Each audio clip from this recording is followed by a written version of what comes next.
Bismillahirrahmanirrahim. Assalamualaikum warahmatullahi wabarakatuh. Perkenalkan, nama saya Rahmasari Alfiani dengan nomor stambuk 1057311247119. Saya dari kelas akuntansi 19G dan saya mahasiswa dari Universitas Muhammadiyah Makassar. Baik, sebelumnya, terima kasih kepada teman-teman yang telah berpartisipasi pada diskusi kita kali ini. Baik, pada kesempatan kali ini, saya akan memaparkan materi dari mata kuliah Teori Akuntansi oleh Ibu Ainun Arisah, SPD, MSI. Adapun materi yang akan saya paparkan yaitu mengenai teori entitas. Baik, sebelumnya kita akan mengetahui apa yang dimaksud dengan teori entitas. Adapun definisi dari teori entitas yaitu, teori entitas menurut teori ini, perusahaan merupakan entitas yang terpisah dari pemilik. Dari sudut pandang teori ini, informasi akuntansi lebih difokuskan pada unit usaha, bukan kepada pemilik. Teori ini dimulai dengan fakta bahwa perusahaan merupakan entitas yang terpisah dengan identitasnya sendiri. Teori ini melampaui accounting entity assumption tentang pemisahan urusan bisnis dan pribadi. Selanjutnya, definisi teori entitas menurut beberapa ahli. Yang pertama, menurut Paton, teori entitas memiliki dua asumsi dasar, yaitu investasi dan keputusan finansial adalah independen, dan nilai perusahaan tidak dipengaruhi oleh struktural modal perusahaan. Kemudian selanjutnya, unit bisnis sebagai entitas memiliki eksistensi yang terpisah dan berbeda dari pemilik. Unit bisnis memiliki sumber daya aset dan harus bertanggung jawab kepada pemilik. Selanjutnya, menurut Suwarjono, teori entitas merupakan kesatuan usaha yang merupakan pusat pertanggungjawaban dan laporan keuangan merupakan medium pertanggungjawabannya. Selanjutnya, teori entitas mencakup tiga hal, yaitu yang pertama, pencatatan dilakukan dari sudut pandang entitas. Maksudnya, pencatatan dilakukan dari sudut pandang entitas bisa juga dimaksudkan dengan contoh yang pada suatu hari perusahaan membeli persediaan bahan mentah mereka sebesar 1 juta. Pada saat itu, perusahaan mencatat persediaan bahan mentah mereka bertambah sebesar 1 juta dan kas mereka berkurang sebesar 1 juta. Yang kedua yaitu, pengeluaran pemilik tidak dicatat oleh perusahaan. Contohnya, pemilik perusahaan membeli mobil senilai 1 miliar. Nah, pada saat itu, perusahaan tidak mencatat pengeluaran dari pemilik perusahaan, tetapi pengeluaran tersebut dicatat sendiri oleh pemilik. Yang ketiga, perusahaan harus melaporkan perkembangan laba, beban, dan apapun itu kepada pemilik modal. Contohnya, pada rapat umum pemegang saham pada akhir periode perusahaan akan melaporkan perkembangan laba selama periode tersebut. Selanjutnya, Martin menguraikan dua asumsi terkait yang terkandung dalam pengertian entitas akuntansi, yaitu yang pertama, separation. Separation sendiri yaitu untuk tujuan akuntansi. Perusahaan dipisahkan dari pemiliknya. Selanjutnya, yang kedua yaitu viewpoint, Yang dimaksud dengan viewpoint yaitu prosedur akuntansi dilakukan dari sudut pandang entitas. Selanjutnya, meskipun teori entitas sangat cocok untuk akuntansi perusahaan, pendukungnya percaya bahwa hal itu dapat diterapkan untuk kepemilikan, kemitraan, dan bahkan untuk organisasi nirlaba dengan menyediakan. Yang pertama, akun-akun dan transaksi diklasifikasikan dan dianalisis dari sudut pandang entitas sebagai unit operasi. Dan yang kedua, prinsip dan prosedur akuntansi tidak disusun hanya untuk suatu kepentingan tunggal, seperti halnya kepemilikan tunggal atau proprietorship. Selanjutnya, teori entitas merupakan teori yang paling banyak dapat diterapkan pada perusahaan bisnis bentuk korporat yang terpisah dan berbeda dari pemiliknya. Adapun dampak teori entitas dikemukakan dalam beberapa terminologi teknik akuntansi yang digunakan dalam praktik. Yang pertama, teori entitas menyetujui pengadopsian penilaian sediaan LIFO ketimbang FIFO, karena penilaian LIFO dapat mencapai penentuan income yang lebih baik dibanding penerapannya di bawah teori proprietary. Yang kedua, definisi umum revenue sebagai produk perusahaan dan expense sebagai barang dan jasa yang dikonsumsi untuk mendapatkan revenue adalah konsisten dengan keasyikan teori entitas akan indeks kinerja dan akuntabilitas pada pemilik ekuitas. Selanjutnya yang ketiga yaitu pembuatan laporan konsolidasi dan pengakuan kepentingan kelas minoritas sebagai pemilik ekuitas tambahan juga konsisten dengan teori entitas. Selanjutnya, jenis-jenis teori entitas. Yang pertama yaitu entitas usaha bersama atau enterprise theory. Entitas usaha bersama dengan sudut pandang ini, kesatuan yang menjadi pusat perhatian akuntansi adalah kegiatan usaha bersama yang melibatkan berbagai pihak sebagai bagian dari kegiatan ekonomi. Semua partisipan menanggung segala aspek kegiatan bersama sehingga mereka disebut secara bersama sebagai pemegang saham atau stakeholders yang terdiri dari atas manajer, karyawan, pemegang saham, kreditor pelanggan, pemerintah, dan masyarakat. Selanjutnya yang kedua yaitu entitas usaha atau business entity theory. Perusahaan dipandang sebagai orang atau badan yang berdiri sendiri, bertindak atas namanya sendiri, serta terpisah dari investor, kreditor, dan pihak eksternal lainnya. Jadi, perusahaan dipersonifikasi sehingga dia seakan-akan dapat melakukan transaksi dan kegiatan tentu saja melalui manajemen dan karyawan. Perusahaan menjadi pusat perhatian akuntansi dan menjadi subjek pelaporan. Selanjutnya yang ketiga yaitu entitas investor atau investor teori. Entitas investor di sini adalah investor dalam arti luas yaitu kreditor, baik jangka panjang dan pemegang saham, yaitu preferensi dan biasa. Jadi, investor adalah penyedia dana utama perusahaan.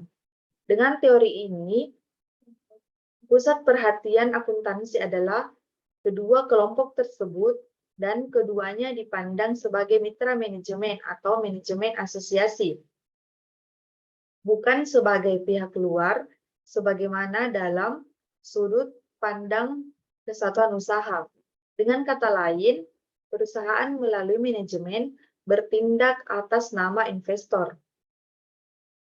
Selanjutnya yaitu yang keempat, entitas pemilik atau proprietary atau stockholder teori. Teori entitas ini memandang pemegang saham biasa dan istimewa sebagai pemilik propertiori dan menjadi pusat perhatian akuntansi.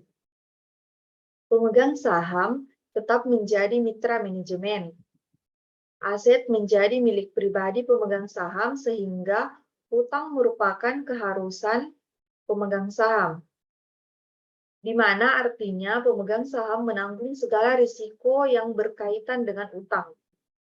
Selanjutnya, yang kelima yaitu entitas pemilik residual atau residual proprietary atau stockholder theory. Konsep entitas ini memandang pemegang saham biasa atau residual equity sebagai pusat perhatian akuntansi.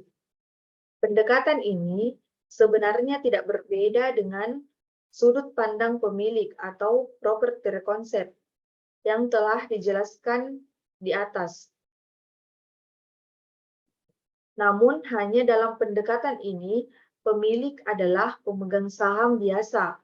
Pemegang saham istimewa dianggap sebagai pihak luar sehingga dividen untuk mereka dipandang sebagai biaya. Selanjutnya yaitu entitas pengendali atau commander theory. Konsep ini tidak secara langsung berkaitan dengan makna laba, tetapi lebih berkaitan dengan penyajian data akuntansi secara keseluruhan. Teori ini menitik beratkan pandangannya kepada pihak yang mengendalikan atau kontrol sumber ekonomi perusahaan tanpa memperhatikan kepemilikan atau ownership seperti konsep kesatuan yang lain. Selanjutnya yang ketujuh yaitu entitas dana atau fund theory. Dana atau fund mempunyai dua pengertian yang saling dirancukan. Dana dapat diartikan sebagai kas atau uang, aset atau liquid atau sumber keuangan, atau financial research yang dapat digunakan untuk mendanai suatu kegiatan, program, atau proyek dalam rangka mencapai tujuan tertentu atau spesifik. Dana juga dapat berarti kesatuan, wadah, atau pusat yang dapat berupa kegiatan program atau proyek yang didanai dengan aset liquid tersebut.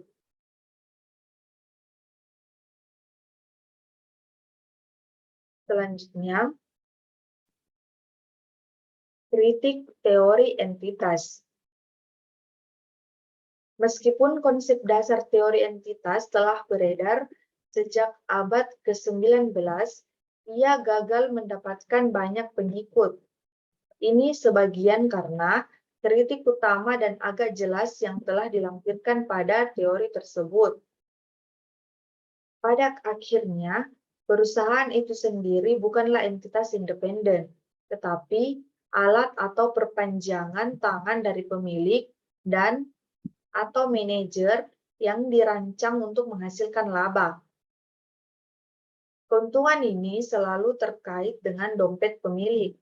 Pemilik juga terkait dengan perusahaan karena mereka cenderung menjadi pemangku kepentingan yang signifikan di perusahaan. Jadi, untuk setiap sen investasi, pemilik menuangkan ke dalam perusahaan, mereka mengharapkan keuntungan. Investasi di perusahaan tidak hanya melibatkan modal, tetapi biasanya melibatkan modal fisik dan intelektual, atau waktu keringat dan fasilitas mental yang telah diinvestasikan oleh pemilik di perusahaan. Selanjutnya, dalam mekanisme keuangan negara di Indonesia, teori ataupun konsep entitas telah diaplikasikan. Istilah entitas pelaporan masuk dalam Hasanah Perundang-undangan melalui penjelasan pasal 51 ayat 2 dan ayat 3 dari Undang-Undang Nomor 1 Tahun 2014 tentang Perbendaharaan Negara. yang berbunyi, tiap-tiap kementerian, negara, atau lembaga merupakan entitas pelaporan yang tidak hanya wajib menyelenggarakan akuntansi, tetapi juga wajib menyampaikan laporan pertanggungjawaban berupa laporan keuangan. Selanjutnya yaitu persamaan teori akuntansi. Adapun aktiva sama dengan hutang ditambah modal. Elemen yang ada pada sisi kanan persamaan sering disebut hutang, tetapi sesungguhnya adalah ekuitas dengan hak yang berbeda dalam perusahaan. Perbedaan utama antara hutang dan ekuitas pemilik adalah hak kreditur dapat dinilai secara independen dari penilaian yang lain jika perusahaan dalam keadaan solvent. Sedangkan hak pemegang saham atau pemilik diukur dari penilaian aktiva yang diinvestasikan ditambah laba yang diinvestasikan kembali. Namun demikian, hak pemegang saham untuk menerima dividen dan bagian aktiva jika dilikuidasi adalah hak sebagai pemegang saham, bukan hak sebagai pemilik aktiva khusus. Selanjutnya, kelebihan dan kelemahan teori entitas. Pertama, kelebihan teori entitas yang pertama yaitu pemisahan antara kepentingan pribadi pemilik dengan kepentingan perusahaan. Yang kedua, aset sama dengan ekuitas ditambah liabilitas. Yang ketiga, diaplikasikan perseroan terbatas. Yang keempat, penghasilan sebagai produk perusahaan. Yang kelima, laba adalah selisih penghasilan dan beban yang didistribusikan kepada pemegang saham dalam bentuk dividen atau diinvestasikan ke dalam perusahaan. Dan yang keenam, kreditur dan pemegang saham dianggap pihak luar. Adapun kelemahan dari teori entitas yaitu yang pertama, perusahaan beroperasi atas namanya sendiri dan berkepentingan terhadap kelangsungan hidupnya sendiri. Yang kedua yaitu penyajian laporan keuangan kepada pemegang ekuitas untuk memenuhi syarat legal dan menjaga hubungan baik dengan pemegang ekuitas dalam kaitannya dengan kebutuhan dana masa depan. Baik, mungkin itu saja materi yang sempat saya paparkan. Selanjutnya, saya berikan kesempatan kepada teman-teman di forum. Jika ada yang ingin mengajukan pertanyaannya, saya persilahkan.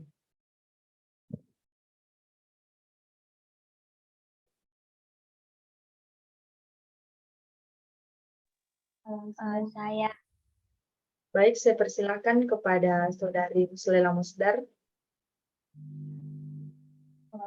baik, terima kasih atas kesempatannya.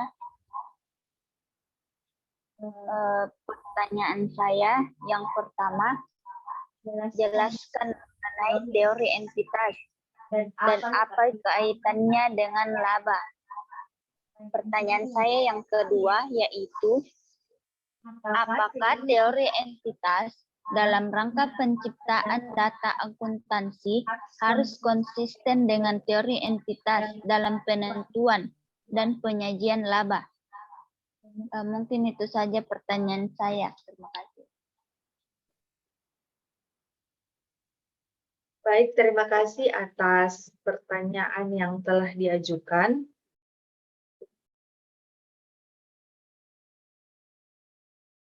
Selanjutnya, apa masih ada teman-teman yang ingin mengajukan pertanyaan? Saya persilahkan.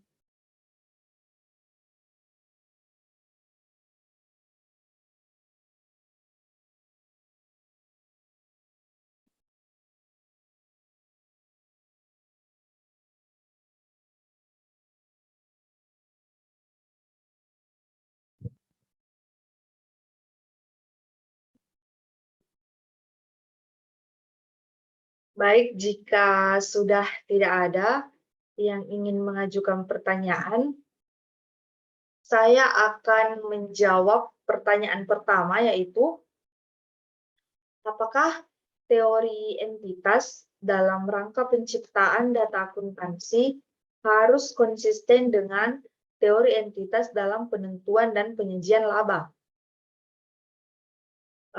Jawabannya yaitu ya, karena teori entitas dalam rangka penciptaan data akuntansi harus konsisten dengan teori entitas dalam penentuan dan penyajian laba, karena tujuan dan fungsi akuntansi atau pelaporan keuangan dapat lebih mudah ditafsirkan tanpa harus mengadakan abstraksi semu seperti kesatuan usaha atau kesatuan dana. Konsep ini sejalan dengan konsep kesatuan usaha, tetapi konsep ini lebih menekankan pada orang yang mengelola dana atau manajemen daripada menekankan pada wadah operasinya. Statement laba rugi dipandang sebagai penjelasan atas kegiatan manajemen, sehingga statement laba rugi harus menunjukkan hasil atau laba untuk setiap kegiatan. Baik, mungkin itu saja jawaban dari saya.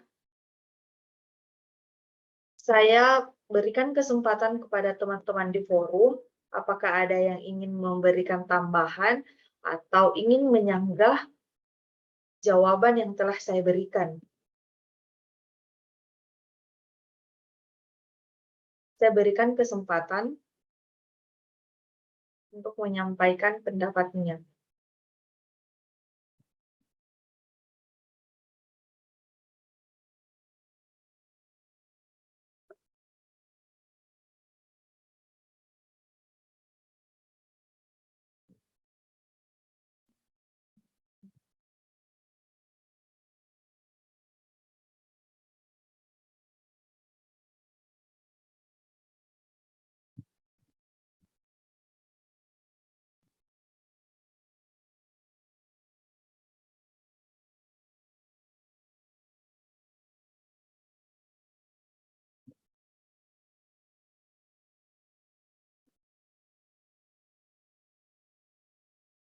Baik, jika tidak ada, saya akan langsung ke pertanyaan kedua, yaitu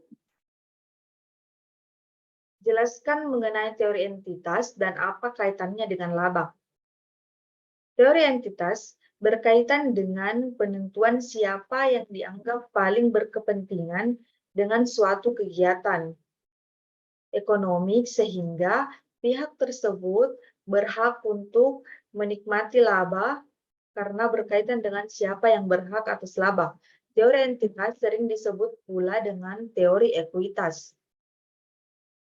Baik, mungkin itu saja pertanyaan yang sempat saya jawab. Apa dari teman-teman di forum ada yang ingin menyanggah jawaban yang telah saya sampaikan atau ingin memberikan tambahan? Dengan ini saya persilahkan.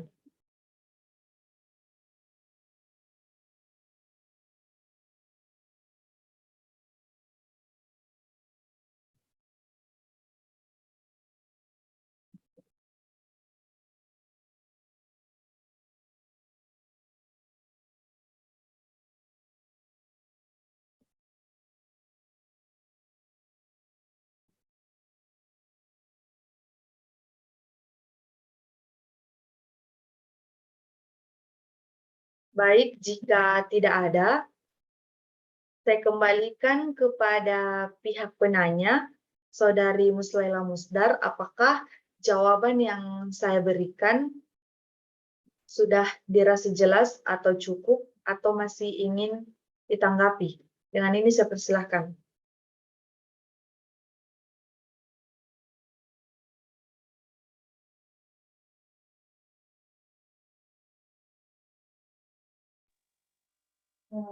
Baik, saya rasa jawabannya sudah cukup jelas.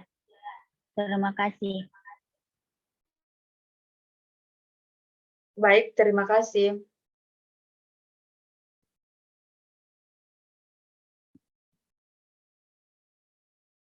Baik, selanjutnya, apa masih ada dari teman-teman yang ingin mengajukan pertanyaannya? Dengan ini saya persilahkan.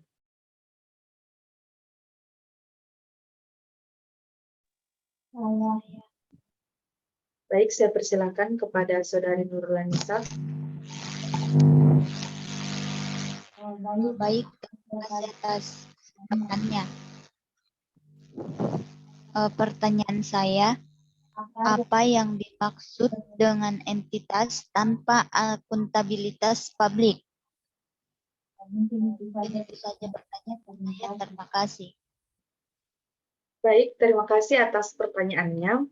Saya akan langsung menjawab mengenai apa yang dimaksud dengan entitas tanpa akuntabilitas publik. Entitas tanpa akuntabilitas publik yaitu yang pertama, tidak memiliki akuntabilitas publik yang signifikan. Yang kedua, menerbitkan laporan keuangan untuk tujuan umum, general purpose financial statement bagi pengguna eksternal. Contoh penggunaan eksternal adalah pemilik yang tidak terlibat langsung dalam pengelolaan usaha, kreditur, dan lembaga pemerintahan kredit. Mungkin itu saja jawaban yang dapat saya sampaikan. Saya kembalikan kepada saudari penanya, apa masih ada yang saya sampaikan yang belum jelas atau masih ada yang ingin disanggah. Dengan ini, saya persilakan.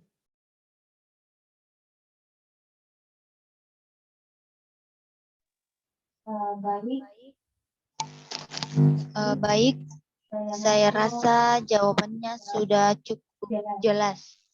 Terima kasih. Baik, terima kasih. Apa masih ada dari teman-teman yang ingin mengajukan pertanyaan? Saya persilahkan.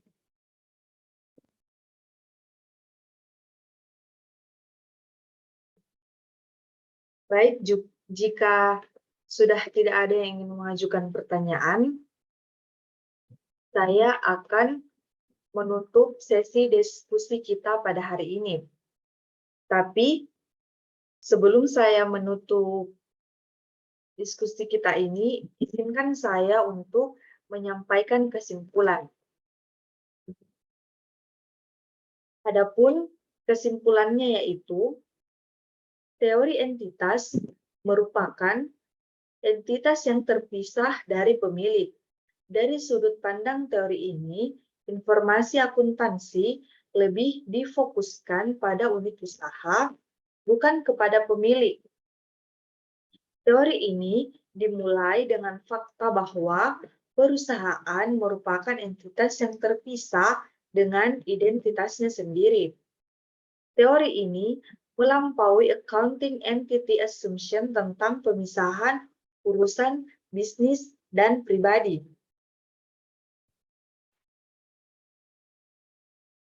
Adapun jenis-jenis teori entitas yang pertama, entitas usaha bersama atau enterprise teori. Yang kedua, entitas usaha atau business entity teori. Yang ketiga yaitu entitas investor atau investor teori. Yang keempat, entitas pemilik atau proprietary atau stockholder teori. Yang kelima, entitas pemilik residual. Yang keenam, entitas pengendali. Dan yang ketujuh, entitas dana atau fund teori.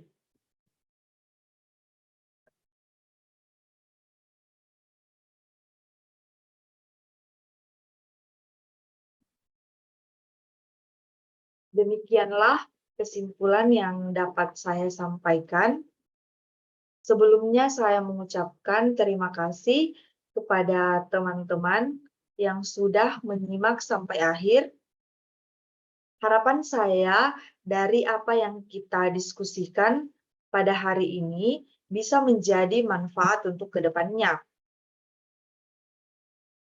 Baik, karena saya rasa diskusi kita sudah cukup dan penyampaian materi sudah cukup sampai di sini.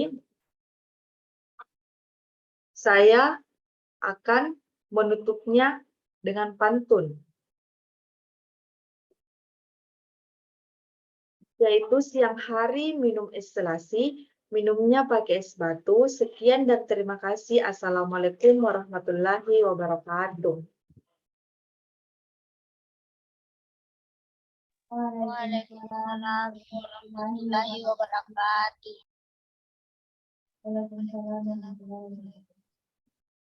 Terima kasih.